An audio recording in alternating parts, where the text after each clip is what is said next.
more possible than ever to become a global influence.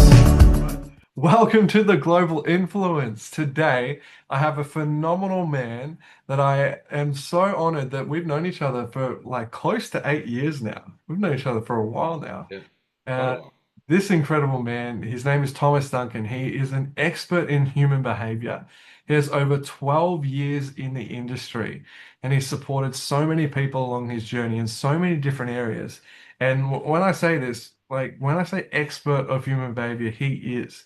The levels that this man can access and unpack is truly incredible. Every time I connect with him, I take away a deeper layer of what it means to be me, what it means to be human, and how to see everyone around me.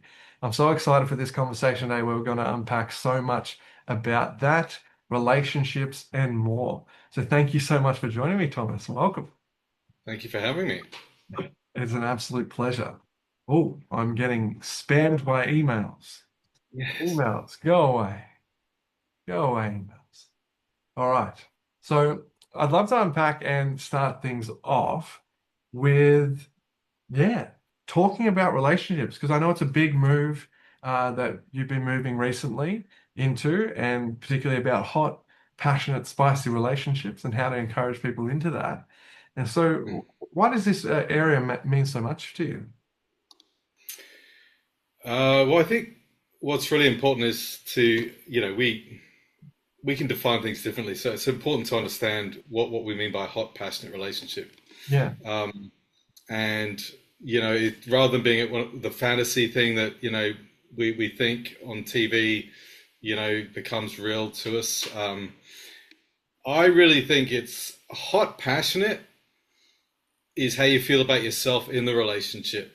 Yeah, Right? nice. You feel hot, you feel passionate about yourself, Mm, and you just happen to be in a relationship, and this relationship supports that. mm, So it's kind of like counterintuitive or a flip, mm. but I think that's what's really important. That you know, no relationship can be better than ourselves. Mm, I guess mm. um, maybe Certainly, that's going. quality. I get that. Yeah, The extent, the depth of relationship we have with ourselves is the relationship that we'll have with others. Hey. precisely. Yeah, Yeah, yeah. nice. Nice. So it's a wonderful introduction to not only create and experience a hot passion relationship with others, it's massively to do with yourself as well. Oh, so much, and it's amazing what some of my clients discovered is that being and experiencing the hot, passionate version of yourself, Mm. what you bring to the relationship just makes the relationship incredible. Yeah, you're so right. It's kind of like the energy that we're experiencing within ourselves, we're naturally going to ooze that onto the other person. And Yeah. so, yeah, how do we set that up? Wonderful. And so, what are some lessons from the last 12 years of coaching that have been huge for you? Well, I think one of the most important things um, to enable, uh, let's say, each other to experience um, not only the depth but the heights that relationships can truly go to Mm, is around self accountability and accountability to the other person. mm, And in that, I particularly refer to, two of the key elements in our thinking um, oh, and our experience, which are, standards and boundaries. yeah, nice. Um, and I think there's a quote, I can't remember who it was, might have been Remy Pearson. Mm, She said, "Show me your standards and boundaries." I can't remember what it was. Show me your goals, mm, and I know what your dreams are. yeah, Show me your standards and boundaries, and I can see your future. yeah, Um, nice. and I discovered that it doesn't only refer to goal setting or whatever or achieving stuff, but Mm, it really resonates in our relationships. it does. And it's so powerful because standards and boundaries is essentially what we tolerate and the consistent experience that we're going to create for ourselves and others. And so the experience of our life is going to be very much determined by that. It's a massive quote there. And so Yeah. this is a cool question. I want to blend this because the next question was what actually helps couples. I want to blend that with that. What are some standards and boundaries that actually support couples and create a healthy space for them? Oh, well, it depends how deep you want to go, but there's Bring it such a all, thing baby. as there's such a thing as emotional needs, Yeah. that I think there's very, very little education about, Mm, and too often we, both the male and female, potentially fall victim to, uh, let's just say, little emotional traumas that have occurred to us in our childhood, and as a result of those, we carry into adulthood patterns mm. that just stay the same, and And they all come the in time conflict, sorry. and they come in conflict with one another, those patterns. Yes, well, they affect our, um, the level when they're on autopilot, if you like, just Mm, not when you're not aware of them. You think you're just being yourself. It mm. can sometimes influence the level of connection, Yeah. through how you're listening, whether you're actually hearing what the other person says, whether you're really listening, and um, yeah. So this is not only very, I think, one of the most significant areas, Mm, uh, upon which, or in which, the deterioration of relationships, um, sprout from. mm, Um, Everybody is one of three, emotional patterns. mm, There's there's anxious, there's dismissive avoidant, mm. and then there's, securely attached, so emotionally secure. Yeah. Um, and a lot of males, through no fault of anyone, it's Mm, just no one's ever done anything about it. yeah. We fall into the category of dismissive avoidant. Yeah. And what this does is, so the dismissive refers to, how we treat what we're hearing when Mm, it doesn't sort of gel really comfortably, and if we don't fully agree, or we don't expect it, mm. um, or if it's interfering with something we're already doing, so we dismiss without even realizing we're doing it. Yeah. And avoidant is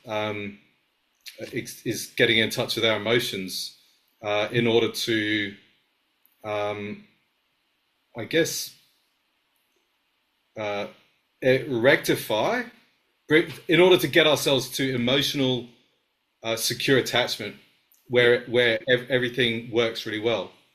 Yeah. Um, Because if we connect that to the emotional needs as you're talking about there, when mm, that when that's met with the pattern of dismissive avoidant, like I've heard the phrase before, men are numb from the neck down. And that's a big core reason of that. It's because we're not truly stepping into that emotional experience. The like a very common belief for men and women that men aren't emotional beings. And mm, as being behavior experts, we know that's not true, and that is a core mechanism of why that belief can be there because of yeah, that dismissive avoidant. I see you. yeah. And Yeah, I think, can powerful. I just add to that? Of course you can. If not enough people understand why it even matters, and so we just, a lot of males go through their lives going, "It's just who I am," Yeah. not knowing and not realizing how much better it could be if you weren't just the version of you that you're familiar with, Mm, and like, you'd have deeper relationships, you'd have a better, level of a high level of self control, self determination, Mm. self esteem, and confidence. Not to mention resilience, because uh, you will have gotten into connection with your emotions, and really it's our feelings and emotions that determine, or that in reaction to the things we challenge ourselves with, that are really illustrate our resilience. Well said. Um, And and I like that point because like you said something there about like men, then they're not even aware of this other world, and it's a tough thing in that is because it's kind of like that dragon that eats itself, the dismissive avoidant pattern. It's like, hey, you if you figure out you've got this pattern, the dismissive avoidance, what's the natural response? No, no, no, no, it's not yeah, and me. also our tendency. So I think it's called the negativity bias, is Yeah. to hear an observation or feedback as criticism or an indication of failure, not being good enough, Mm. something wrong with me. It's actually, we literally, it happens because of the conditioning we go through as young people and kids, the conditioning by our environment, which by its very definition is completely random. Yeah. So there is no right, there is no wrong. There just is the state of nature. Yeah. So Very, and very powerful. and who it happens to is random. Yeah. But it's not. I'd suggest it's not us doing or being the best that we possibly can as humans, Mm. because of what it blocks out of our awareness and reality and opportunity. I'd even suggest. Yeah. Really well said. And even if it is our nature, it's also within nature to adapt and change and yeah, move towards that greatest version of ourselves. Really, really Yeah, powerful. And so what yeah, what you say really helps couples is really understanding their attachment styles is certainly an important thing. Having that as a yeah, standard of what we know, because then when we're connecting with one another, that lack of awareness of that emotional clashing, mm, instead of it clashing, there could be a clash, but then instead of allowing that to happen, there could be a seeking to understand why this is going on, or already yeah, having an understanding of it and just sharing that with one another. absolutely. And you know the interesting thing, because I've been working with Remy a little bit recently, and Mm. the way she puts it is, because it's all stored. Whatever happens internally is stored in our neurological framework, right? Mm. So it is us. Yeah. So when we have a reaction that drives a defensive move or an overpowering mood, we are experiencing us. Mm. Um, if That's a really important distinction. Yeah, and so if we do not accept the challenge of experiencing us, but experiencing us under self control and responsibility, then how can we connect with another person if we're not even connecting with ourselves? Damn right. Right? And that contributes to an unfortunate standard of behavior in relationships, which is blame. If we're Yeah, not appreciating and taking responsibility that this is coming from us, a really common thing we can get into is blaming one another for the yeah, reactivity coming up within us moment to yeah, moment. That's yeah. really, really big. And so, No, yeah, common standard, take responsibility for what's coming up within you. It'd be a really yeah, great. and on top of that is we learn, a lot of people have expectations that this is what relationships are like, because no one knows of even the opportunity to take responsibility to shape our emotional, let's say, relationship world, Mm. and so that we can open up the opportunity in the actual opportunity in relationships, um, from the responsibility, as you just described. Yeah, and freely express it because in that reactive state, it's so fixed, right? And one of the Yeah, most beautiful moments that I've been able to share in my deep relationships is like even if it's a tough thing. Being able to emotionally see each other after Mm. that and being able to understand one another from where we were at, rather than just let Yeah, it sit there, let us be shut down, feel all shitty about it. It's and get actually see shameful one about it. another. Yeah, it's see one another for where we're Yeah, at. And I think yeah, having the access to that information and seeking that understanding with one another, that can be a massive shift for couples that are in blame and shame. It's huge. yeah. And that's what I want to share with people, the pathway to actually not only, you know, the doing and the how to create transformation, but what drives it is there's very little understanding, like really clear, valid, uh, and accurate understanding of what a reaction means, right? Yeah. Because a reaction is merely an unconscious, um, what's it called? Neural pathway?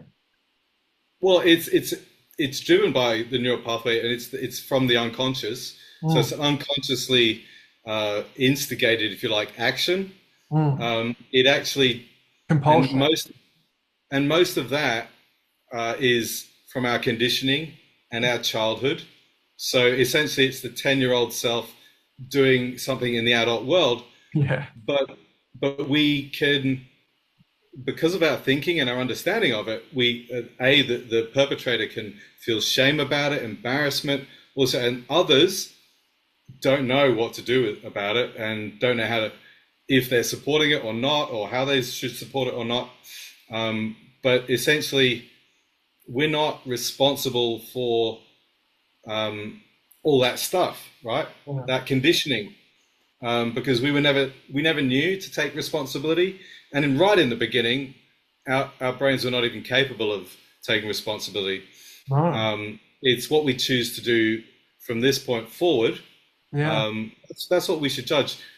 Judge is somebody willing to take responsibility so that we can start, I mean, quite literally raising the level of well-being, happiness, and health, I'd suggest, also of humanity, right? But most importantly, Yeah. families and relationships and kids, the environment they're in. Um, are they willing? Like, that's what's relevant to judge. Are they willing, and are they willing to get assistance to do it?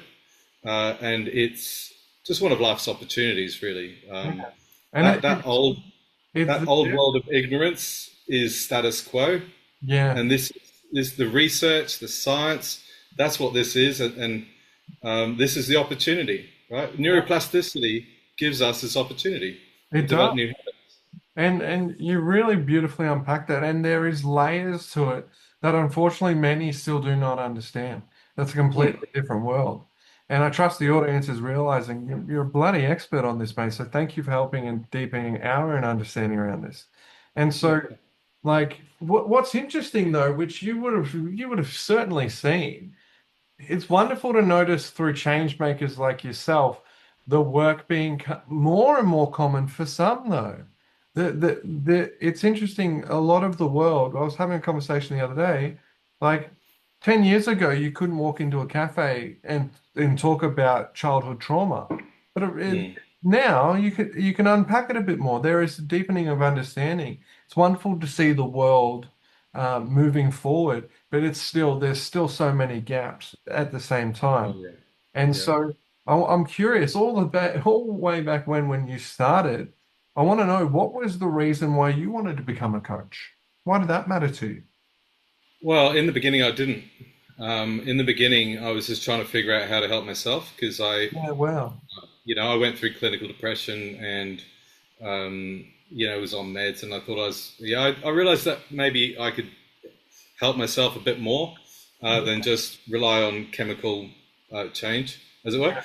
And so I started studying this old body of knowledge called neurolinguistic programming, which has since been superseded and improved by metadynamics.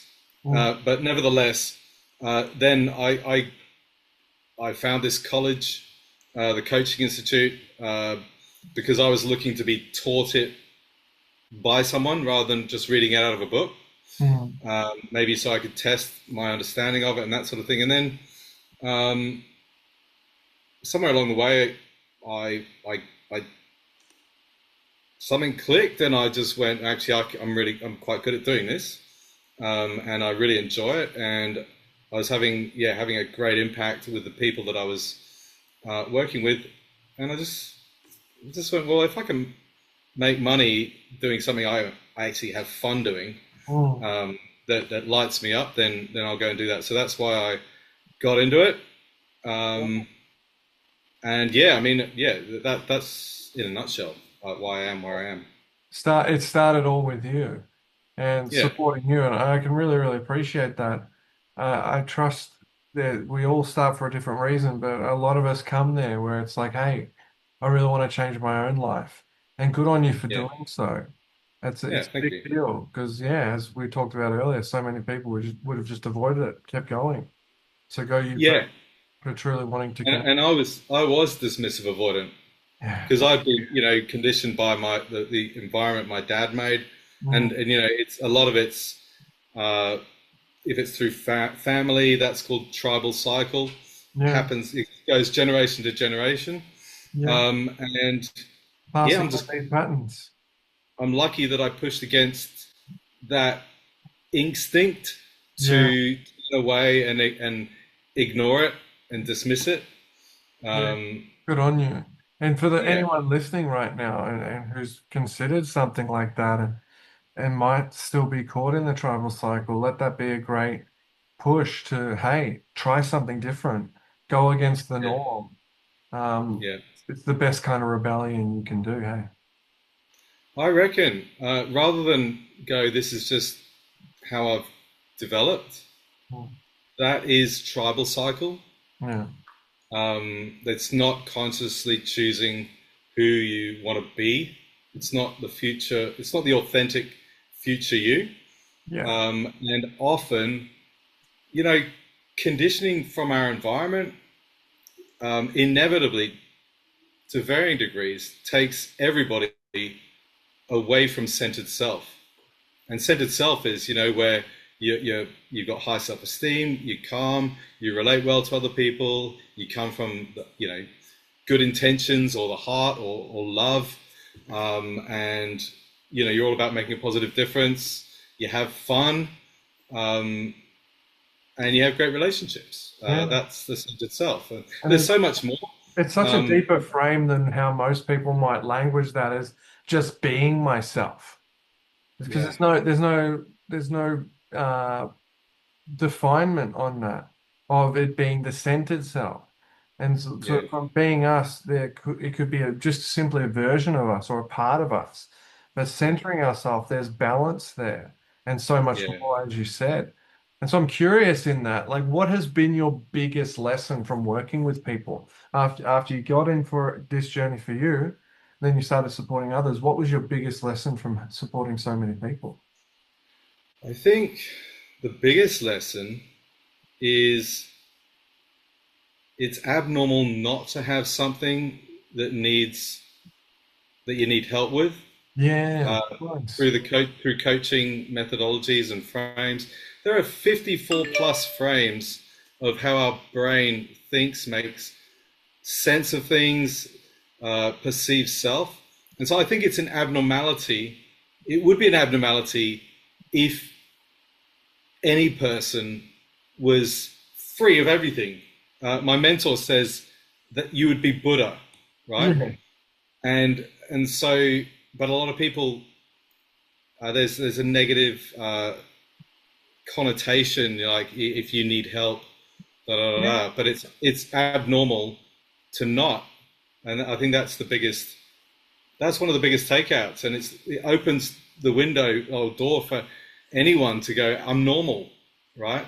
yeah. I'm not normal as long as I pretend that nothing, I can't improve my life and my relationships Yeah, really well as said. probably with myself, There, that's it. there's an unfortunate filter where people think getting help from other people, asking for support, or even just admitting that, hey, uh, I, I've got a problem here, is wrong. Yeah, Like there's something yeah, wrong with that. And it's so, it's so not true because that's reality.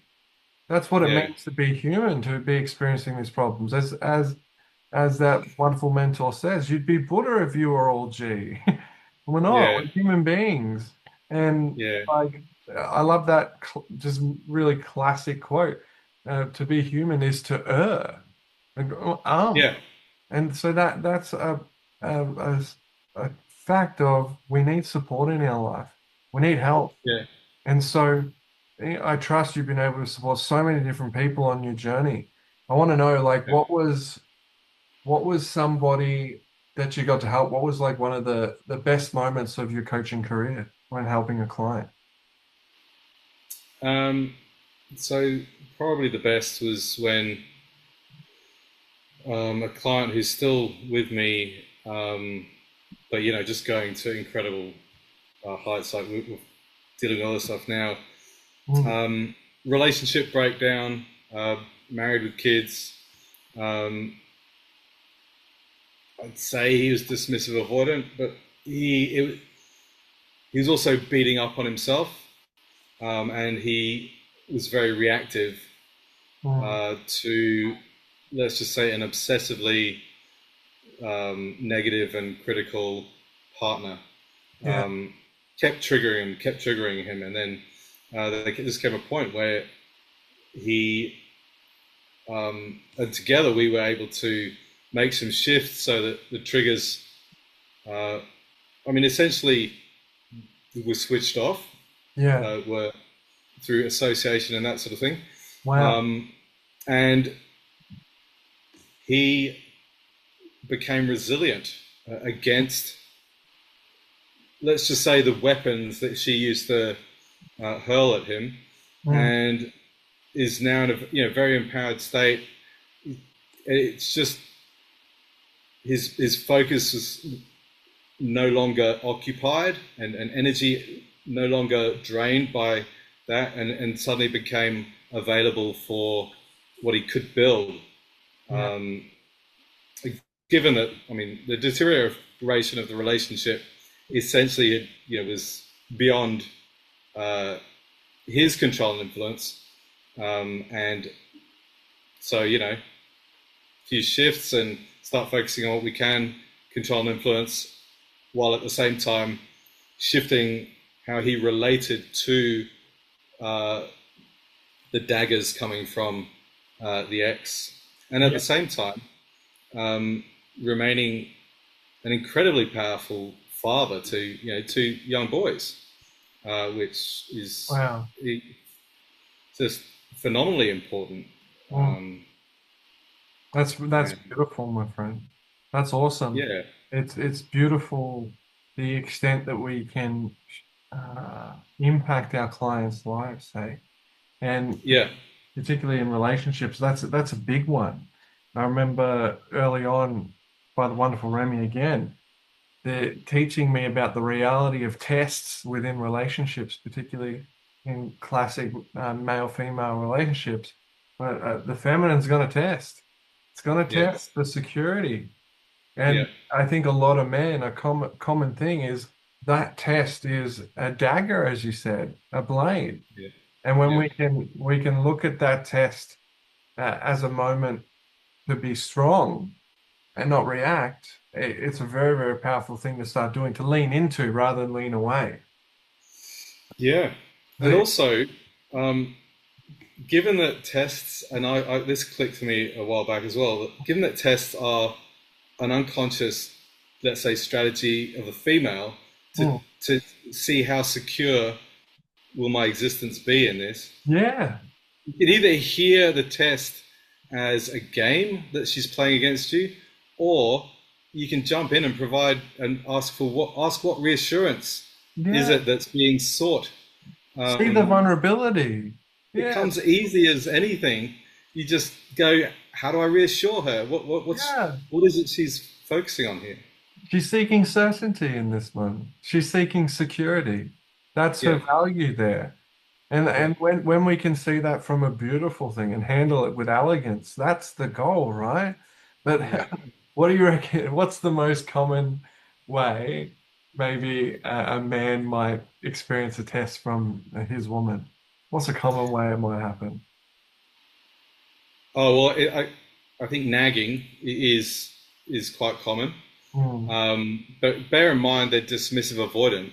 mm, So it's going to be dismissive. It's going to you're going to feel irritated, inconvenienced. Um, gonna it's going to be you're never happy, yeah, or it's going to be reactive. It's going to be as hostile as though the woman is trying to trip you up. yeah. You always say this.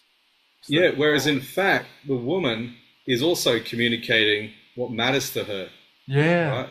And so you can listen out, and she's giving little clues about how to be even more of the man that she's looking for. yeah. She needs. Very well said. And Mm. and and in it's so funny we can treat that reoccurrence as a problem. Yeah, Well, the deeper problem is it's reoccurring because a wonderful quote we both learned is what we resist persists. And so in there's that that as well. Yeah, yeah, what that dismissive avoidance situation, we haven't taken on the lesson. yeah, and I think the reason why what we resist persists is because until we resolve, so the pattern Hmm. or then what the pattern is looking for, like if you can't kind of figure out, well, what is the solution to what the pattern is implying as the question, Hmm. right? You can think of it the same for a woman doing one of these things, right? These tests, and you go, how do I resolve this for this woman so that she's at peace with it? Yeah. Because then she's been reassured, and I've expanded as her chosen partner. Yeah. Well said. And it reminds me, I'm pretty sure the books by Simon Sinek, it start with why. In that situation, we're dealing with what's being said, not why it's being said. Exactly. Yeah. And so for The the men reactive, out yeah, the men out there that are like, my wife keeps saying the same thing over and over again. Start asking the yeah, question, why is she saying that over and over again? And yeah, and yeah, if you don't know the answer for yourself, ask her. I'm sure she yeah, has the bloody answer. And she'll be yeah, happy to let you know. yeah, yeah. It's interesting, interesting. Yeah. But yeah, the why is, yeah, what is she seeking? And you just Mm. unpack the words and even ask the question, Yeah. like, what's the reassurance you're looking for? Yeah. Really well said. Really beautiful. So, Yeah. let's By, shall by the way, yeah. by the way, you mentioned problems before, Yeah. and there's a model called above the line, below the line thinking, Mm. and problem is I just observed that technically language that comes from below the line. Damn So right. a problem, if you can reframe it as an opportunity for improvement, Damn right? right. Well Then said. everything we've traditionally been taught or conditioned to experience as a problem or I wish I didn't have this, it's Mm. also an opportunity, right? It has to be solved. And the great thing is by solving it, something great comes out of it. So, but it has to be solved, right? Otherwise, it'll persist. Exactly right. And it's the it's a frame, as you said, wonderful frame. If you haven't checked out above the line, below the line, definitely go do it. Um, it's the way we language things and the way we see things is really, really powerful. And if we're framing things like, oh, we've got an issue, we've got a problem, we've got Yeah, to deal with this, the energy around it, the thinking around it can be so heavy. And then yeah, when it can be framed as we've got an opportunity to find a solution together, it becomes an adventure, it becomes exciting. It can be tough, that's okay. Things can yeah, get tough. But when we frame it in that uplifting way, that positive sense, that above the line sense, it's really powerful what you can create from that. But yeah, yeah. the And it's really useful to realize what we previously labeled problem. If it's something a relational aspect between two people, mm, it's probably coming from the automatic, from the unconscious, from yeah, the conditioning, and that's the last thing we should ever get defensive about. because we never chose it, right? And Well and said. so, and so why get defensive? It's just an automatic, and Mm, that's why it's so important to contextualize this whole world differently, because person A holding person B responsible for something, a pattern, the drivers of which they were unconscious of, mm, is ludicrous. It's like saying, mm. it just achieves nothing. Yeah. Except futility, right? And so there's no point in having a go. It's just, hey, there's other ways of approaching it, and that's one of the things we talk about. Different ways of languaging what we're trying to message to another person, um, and yeah, one of the biggest things, as you say, is language, because how we language our world Mm. will is essentially determining how we experience our world. So, so true. And that changed my life, truly. Like the life you can live is determined by the life you can language. And Mm. particularly at 17 years old, that opened up a whole new door. Because it's like the true meaning of that, the essence of that, like so many people are caught in worlds that just simply they're where they're unhappy, whether it's relationships, whether it's with themselves, whether it's a career. And Yeah, then it's so true that once learning to be able to language and connect with a whole nother life, we have the base tools to step closer to that. It's truly yeah, remarkable. And yeah. Go on. I was going to say, and what do you think, like for couples, would you say instead of living on that autopilot, now having the language to seek to understand each other and understand why things are happening the way they are, Yeah. exploring their conditioning is very, very vital. Definitely, definitely, and yeah, the real key is just to be open to discovering whatever you discover, Mm, and I guess the um, what's the word, the uh, compensating factor is often we never chose it. It just got stored in our neurology and is filtered into how our brains decide our actions and our words and our tonality and all that sort of thing. mm, Um, but that needn't determine our future, because here's the real, it blew me away when I realized this. It was only ever made up. Our brain made up a perception and mm, stored it, yeah. right? Not only did it make up that perception often when we, age 10 or something like that, so inappropriate to adult world, but if we can make one thing up, we can make anything up. And Mm, neuroplasticity gives us the opportunity to embed different ways of thinking, and that's we so get to just make powerful. up whatever serves us functionally and resourcefully the best, Mm, to have a successful life, successful relationships, mm. successful families, successful career, whatever you want, right? Successful self in any endeavor. Embed that stuff. Like That's that's huge. That's so mm, huge. I got a question on that. What would be the most common story? Because it's the story we're telling ourselves, right? yeah. That couples are telling themselves about their relationships. What's a common story like that could be considered a problem that they're telling themselves over and over? That's just created. It's made up, just like you said. Yeah, well, one thing I would I've heard um, from someone very close to me is I was conditioned by my school, my teachers, whatever, or conditioned by my my because my parents did this then when I was a child. I do this now, but I actually don't even think most couples get that far. They kick off the blame game almost immediately, because I'd suggest a lack of understanding about where responsibility for what we do and feel and the meanings we create, the interpretations, and reactions, where that resides. And once you understand how it resides, I think that's what's really key is understanding how it resides inside of each of every one of us.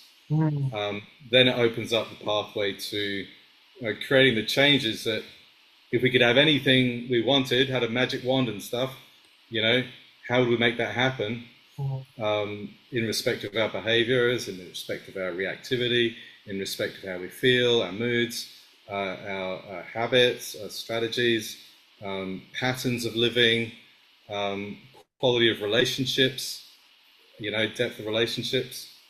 Um, Like that, yeah, that's so it opens the powerful. door.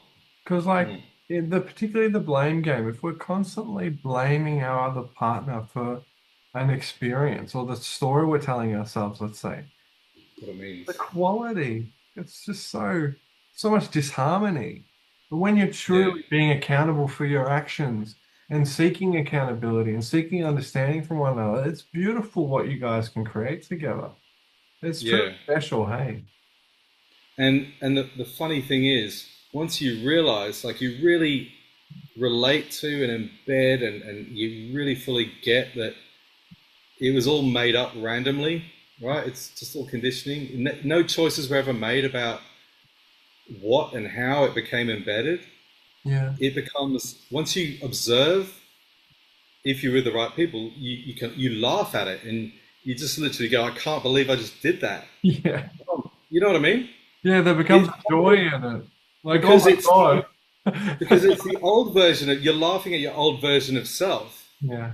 right? Not your aspirational self, who you and this is where intention I think is the most important thing, or one of the most important things, sorry, Mm, who you intend to be, right? mm. Well, reaction sometimes gets to us first before conscious thinking, Yes. right? But intention is always there.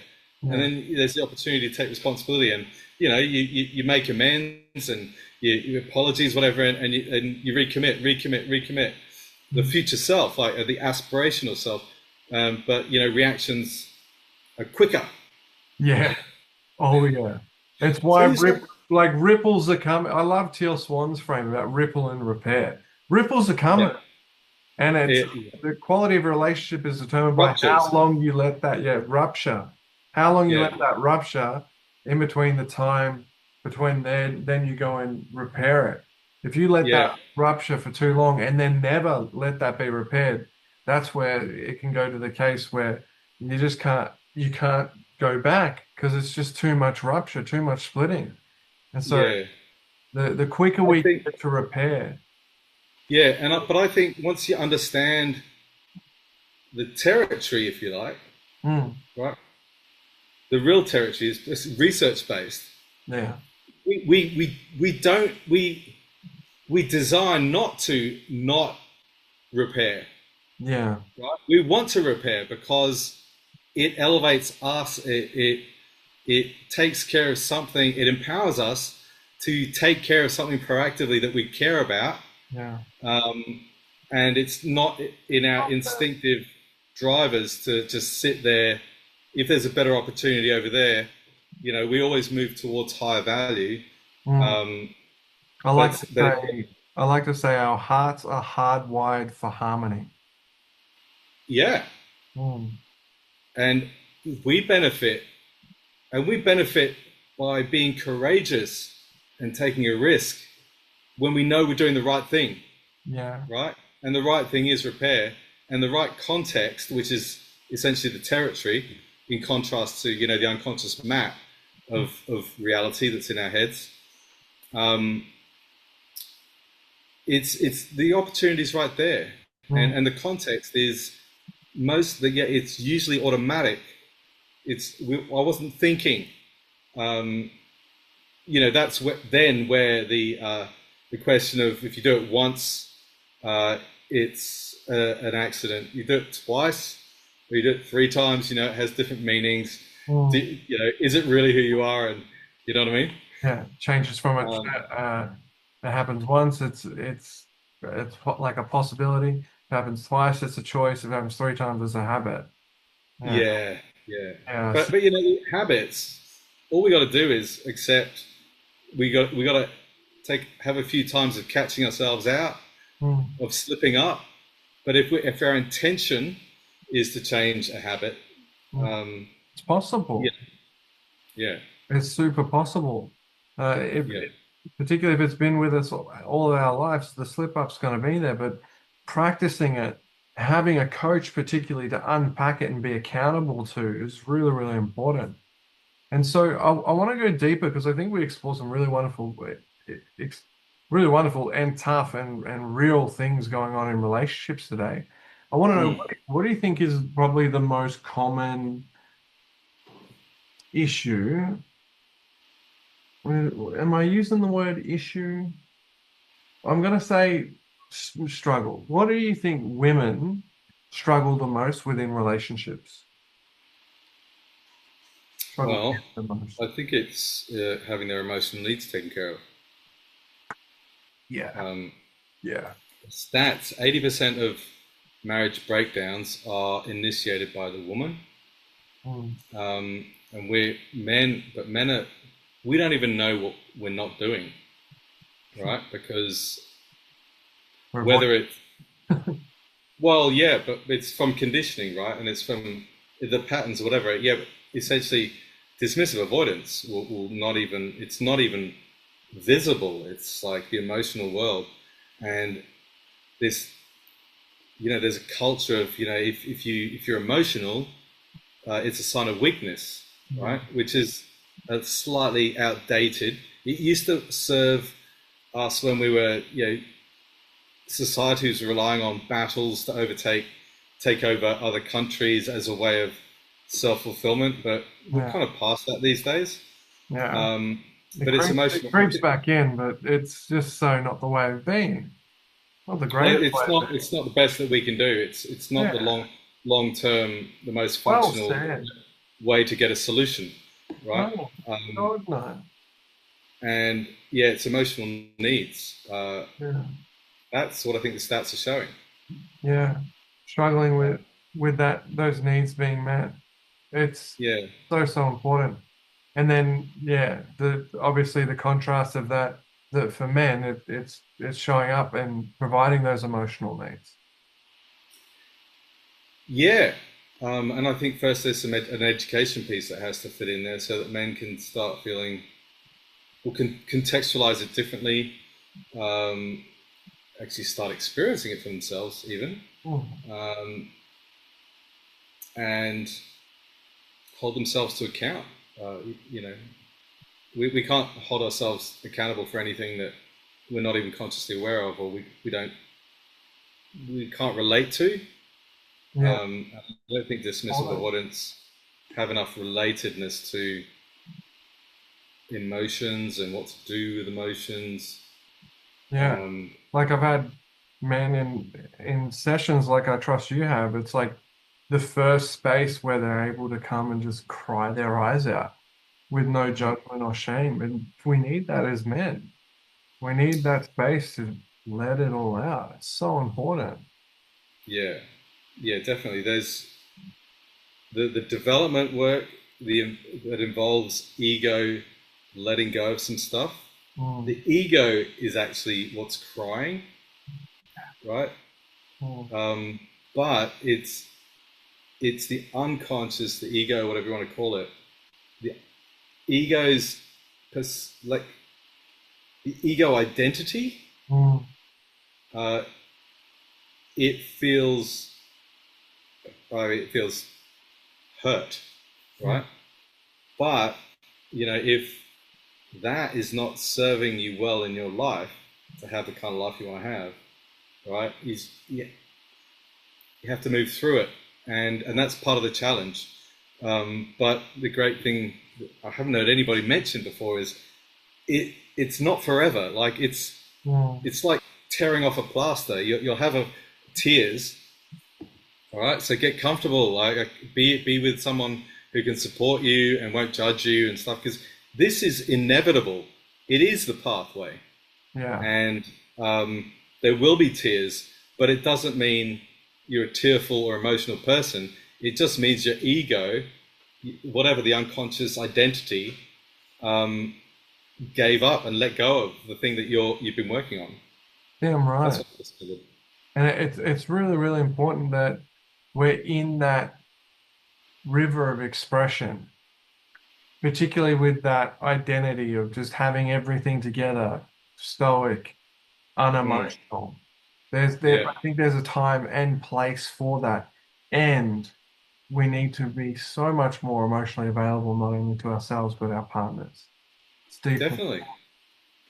yeah, Yeah, and that takes, just to add to that, so the disc profile, right, which is a behavioral profile, mm, stoicism is in one of the quadrants, mm, right? It's the dominant quadrant. Um, that energy is in dominant.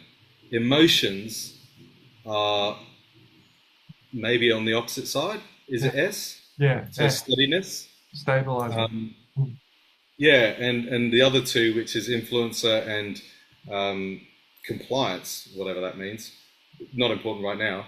mm, But they experience various levels of emotion, but we have all these energies in us. So even Stoics, they have the architecture inside to be able to experience it, but they never knew it. They At one point we thought that Stoicism is a strength, yeah, uh, always, yeah. right? The only Um, way. but behavioral flexibility is available to us, and Yeah, all these energies um, they are matter. available to us.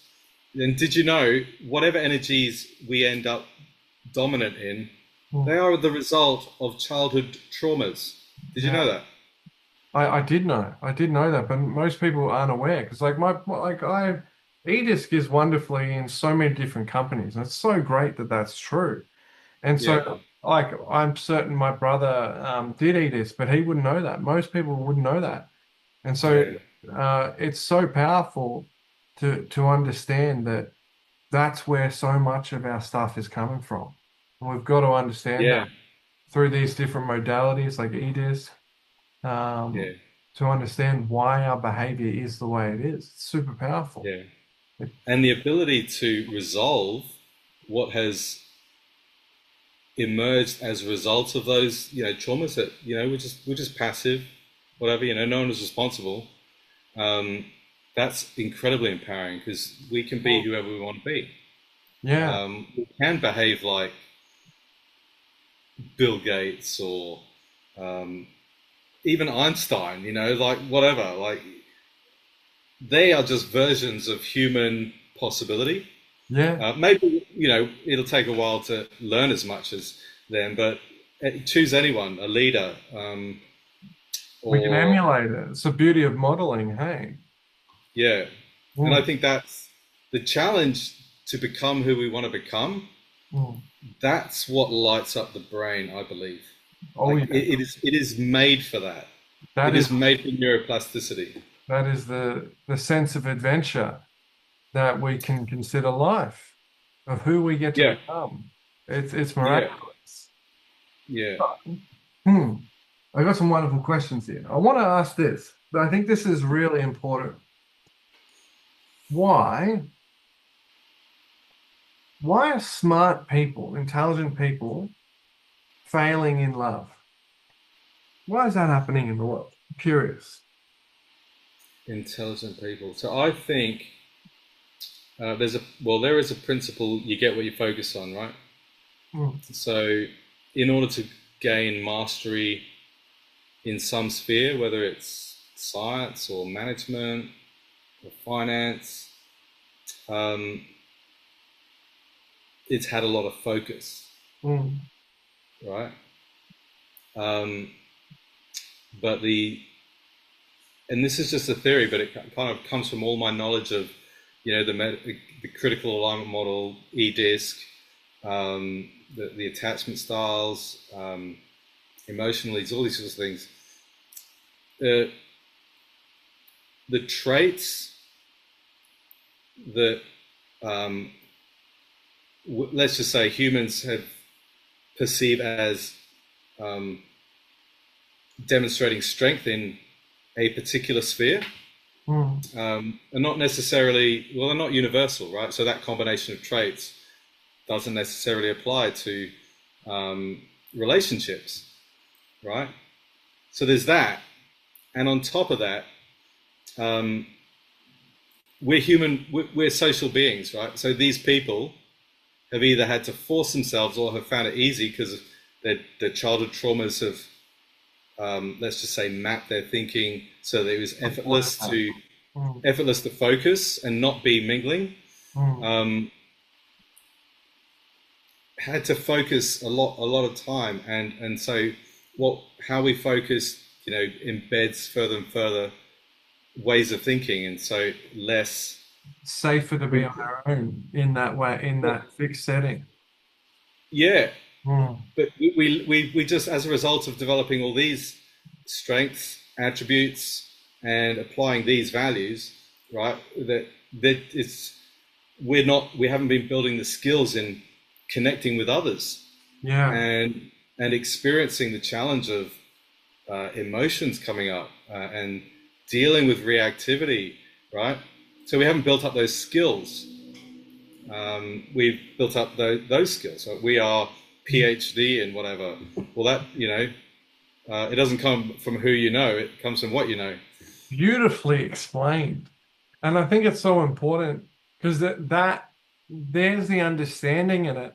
And then as you were talking about earlier, the beauty is it doesn't just have to remain this way either. This has No. been our choices that's turned into our habits and our behavior over time. And there's a whole nother door where we can Yeah. practice these skills and start exploring it too. But it Yeah. really beautifully unpacked there to help us understand that's just how life has gone. This is Yeah. the way that we have headed in, and this Yeah. is where we are now. And to anybody who is in that position where it's like, hey, I feel like I can't find the right one. Mm. The beautiful thing is we can start exploring behaviors, putting ourselves in situations where we can create that. Yeah. And also there are systematic structures that's research and studies have found, um, create successful relationships. You can study all this stuff. Damn What right. works well in relating to a particular person? eDisc will help you relate to a particular energy, Yeah. um, and you can identify an energy and decide if you want to be with that kind of energy or whether you're looking for a different kind of energy. Um, and yeah, that's very powerful. So there's a lot. There's basically, we are a system, right? We're a species. Everyone's The makeup of the system inside of us is the same for everyone, right? Mm. What's stored in it is different, Yeah. but Nice. but there, Well, there are consistent, and so this means there's a lot of structure around how to have a great relationship.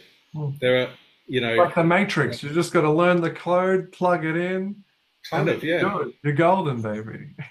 yeah, exactly right. So you can learn rather than just going out and doing trial and error. You can learn a little bit, like, how does this kind of person think?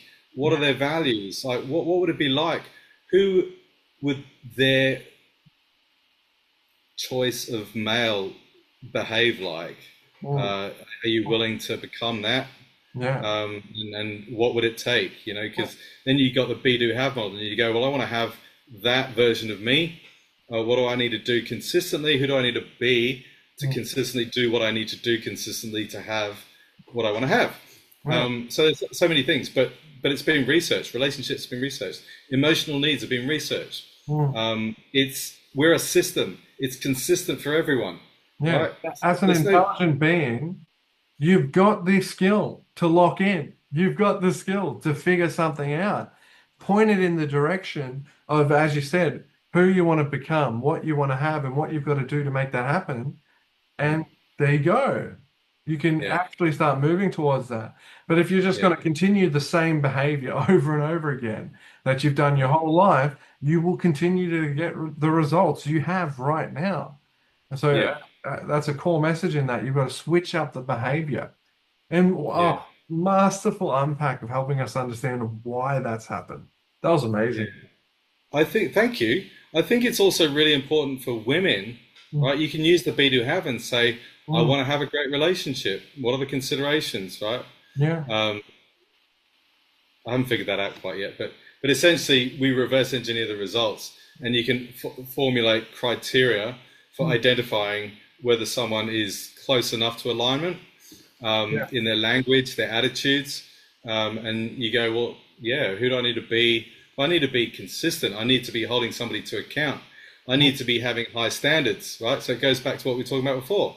Yeah. Have high standards for yourself, Mm. demand high standards of the other person. Standards around what? Standards around emotional intelligence, right? Yeah. As I think it was, I can't remember who made that up, but you know, communication, respect, all these things. Yeah. Um, It's yeah, massive.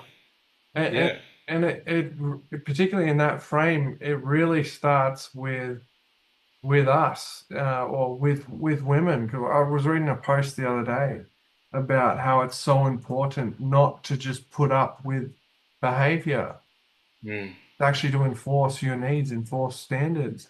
Because if you don't put it out there, you'll consistently keep experiencing the same thing, and yeah. it sucks. And so And we've you know, got to create the change. yeah, that person who allows the unwanted to happen Mm. is unconsciously diminishing their sense of themselves. Yeah. Unconsciously, you won't realize it, Mm. but you will start to diminish your sense of self-esteem, confidence, you know, what you stand for. And who wants that, Yeah. right? And there's a level of accountability in there too. Definitely, Yeah. definitely. That's powerful. So Yeah, I'm curious because we've unpacked a lot about self-awareness. I want to, I wrote down this question. I thought it could be interesting to unpack it further. Why is yeah. self-awareness not enough to have a fantastic relationship? Um, It's a fantastic part, but why is it yeah. not enough to just alone to have a fantastic relationship? Because I maybe what springs to mind for me is we might. It's like the opposition or whatever in Parliament, always telling the government what's wrong, what's wrong, what's wrong, what's wrong, and never suggesting any solutions, never saying, "Hey, this is how we can improve this." So there's that. We might go, yeah, I'm aware that I'm dismissive, avoidant, right? That I ignore you all the time, um, guy to girlfriend or wife, and not that. Well, that's not enough, right? Mm. You go, yeah, I keep doing that. Yeah, it's just who I am, right? Is that enough? Like the woman either tolerates, so accepts. So there are three choices. You either, what is it? Accept it, change it, or leave it. Or end it. Yeah, leave it. Yeah. And so you're forced to tolerate and just accept. And as I said before, in so doing, you're gradually diminishing your own self-identity, Yeah. and it's inevitable with that you will feel worse and worse and worse, and eventually you come to breaking point, and you'll end the relationship because no one was doing anything about the problem, Yeah. and even if perhaps That's she'd huge. tried, if she didn't understand and was didn't have a partner who was willing to talk, uh, he would be hearing failure, failure, not good enough, and he'd be reactive. Yeah. Um, but you know, I guess the big takeout of that is we want to help women and create an environment in which they can um, manifest this, not be afraid of breaking up, Yeah. That's right? important. Because how else can you hold a guy to account? So Yeah. in creating the environment, we've got to make sure that they can walk away with a fair amount of finances and assets, reflective, irrespective of the strategies that the males lawyers will use to try and wear down. Like there should be safeguards against that because we know it's a problem, but we're not doing anything about it. And so women would cease to be afraid of a breakup because really there comes a point where you just realize nothing's going to change, Mm. right? And in projects, what do? We stop the project. Yeah, exactly. And I think that was really well said, with particularly around the self-awareness is not enough, because if there's no change in that, Yeah, what the fuck are we doing? That's yeah, why it's called personal development, not personal awareness. yeah, We've got to develop from that position and do yeah, something about the things that we learn. yeah, yeah. We just can't And help it through awareness. no, absolutely not, Step because one. then both parties are tolerating. Like my brother even once said, "I hate that part of myself." Mm, Right? And this is before I really got into parts, mm. right? Parts work, parts integration, and I was thinking, oh my God. Now I'm thinking, oh my God, that's like hating a part of yourself. Yeah, it is. You hate enough parts of yourself, and your life's not going to be in a good way. Yeah, and it's not appreciating what's underneath that part, why it's here, why it Yeah, plays a role in the first place, and that's right. it's contributing to avoiding even more. Big stuff, Absolutely. really big stuff. Now, Yeah. I'm going to appreciate the time, so I got two questions for you. I got Yep. one. If so, what's one thing that couples could do daily to improve their relationship? Well, um, one thing. One thing has to be one thing. Can't be anything else. So, um, well, I think it's a big difference. I'm not too au fait or knowledgeable about it, but love languages, you can find out what really lights them up Yeah, and make sure you do one of those every day. yeah, So it might nice. be an act of service, a small gesture, it might be a small gift, it might be a favor, it could be a compliment. Um, I think that's great, because if you don't know it, yeah, it needs to be part of the world now. There's a great yeah, modality of tapping into certain behaviors to connect on a deeper level. And if you do know the yeah, and love languages, I think you brought up a really important topic. Go explore attachment styles. That's the deeper level as well. And understand each definitely, pattern there too, which you beautifully unpacked today. yeah, and disc energies. Yeah, Because huge. remember that's like the lens through which we see the world, Damn through which right. we and interpret the world and experience the world, Yeah, it's our language behavioral the world. our behavioral experience. And Yeah, more and more people need to go do it. And I think there's a new version of it, which is just colors, which is red, blue, green, yellow. I think that yeah, came out with the book called Surrounded by Idiots. It's like a version of it. Uh, yeah, Good book though. So yeah, go understand deeper about each other's behavior and share it with one another. Connect through it. Because yeah. I learned something the other day that Layla Hamosi talked about it, about needing in relationships to grow together, but actually grow together. It's not just like, oh yeah, he reads books, I read books. Read the same books and geek out about it. Share what you And each other are learning. talk about it and debate about it, and Yeah. you know what I Allow mean? what comes up. I love that. Yeah, and get. I mean, one of the most important things is that everybody has a different map, right, of reality. Everybody sees every single thing just slightly differently. It's impossible for two people to have exactly the same perception, which is made up Mm, of a same thing, whether it's an interpretation or even an object or an event.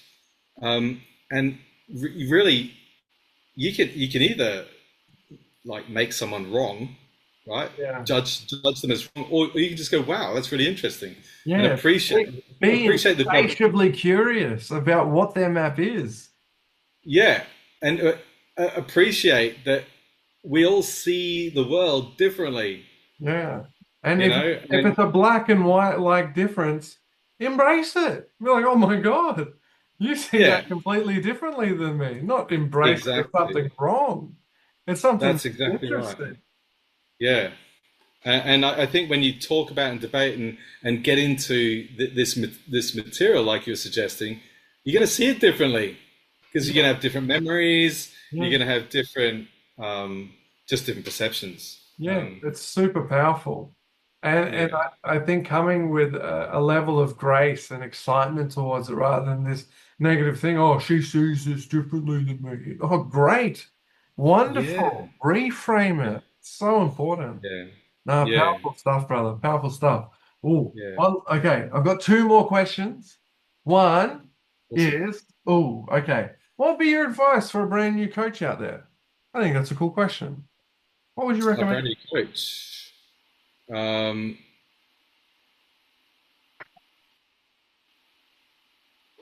get into it. That'll be my first point. Advice. Then the world can never have enough coaches. Mm, But and I would suggest be careful what school you choose. yeah, Look far and wide to try and decide which one has the highest standard, because standards yeah, really count. damn right. Um, No 5 minute life coaches out there, please. oh no, It's it's just not possible. It's just not possible. not. Um, not to the level of this kind of transformation that we're talking about, because it's not as simple as setting goals. Yeah, There are parts of us that get in the way of us achieving yeah. the things that we say matter to us. And anyway, that's a whole other story. Go to Um, Kmart, just buy the goals book. yeah. So, and also, I would get clear on um, your why it matters to you, because I say that because it's not necessarily going to be a fast and easy journey, especially if you come from employee world, Mm, right? You're changing your whole thinking about reliance on the paycheck, predictability, and all these sorts of things. And you're also going to have people discouraging you. It's inevitable. mm. Um, Whether it's they are unconscious or just look, conscious, yeah. yeah, but they're just looking out for your best interests according to how they understand Yeah. um, the world and opportunity. But it's going to be tough. So be clear before you leave any jobs and stuff. Get really clear on your why. Yeah.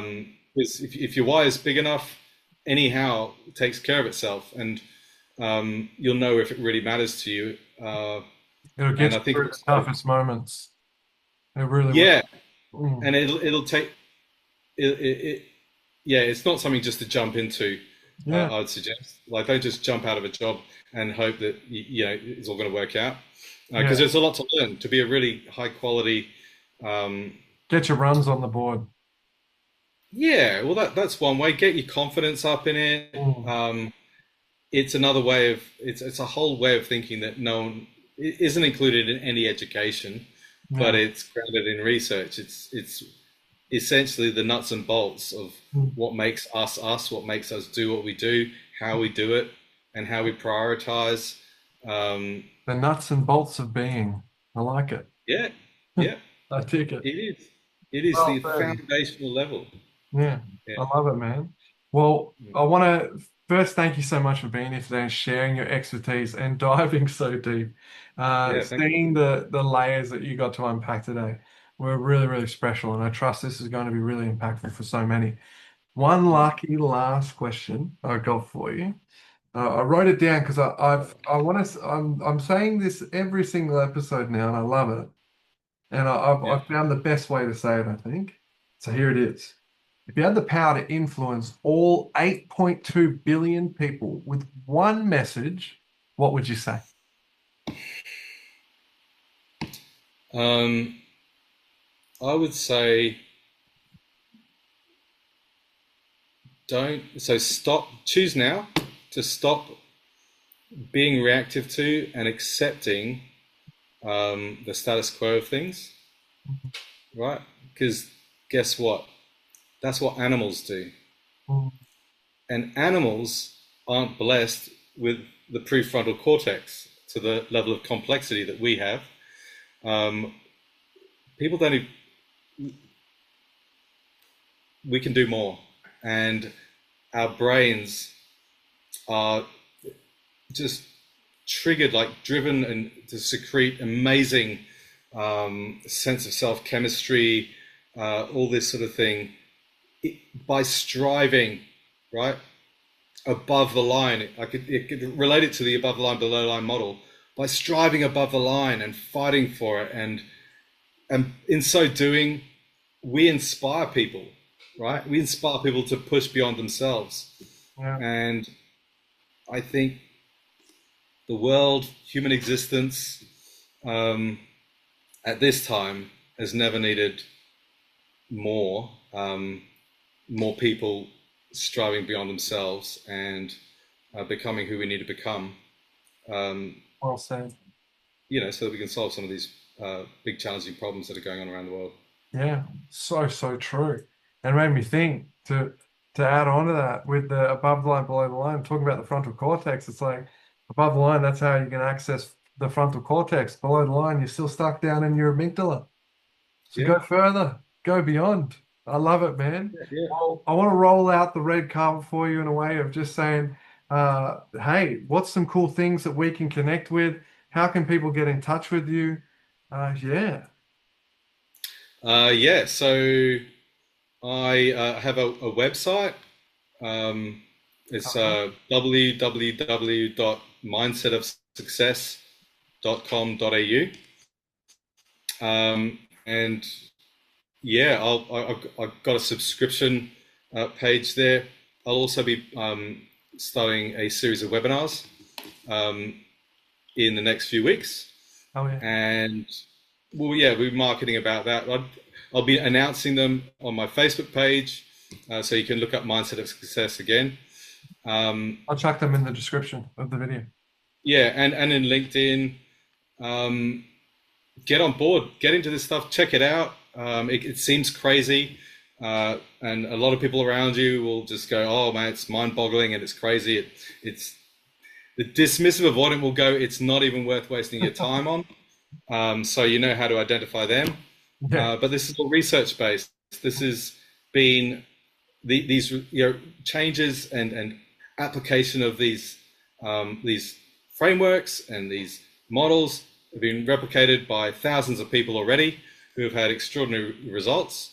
And they're literally principles for constructive and cohesive coexistence and achievement Mm. in this life. Beautiful. And so, yeah, check out Tom, check out Thomas down below, check out his different pages. And also, yeah, I know on his page you can book a call with him. So if you want to explore your own success and the success of your relationships, book in, hang out with him. And I trust you've taken massive value out of this today. And thank you again, Thomas. Thank you for joining me and giving your Yeah, expertise and your time. I really appreciate it. yeah, thanks, Harry. You're so Cheers. welcome. Thanks, everyone.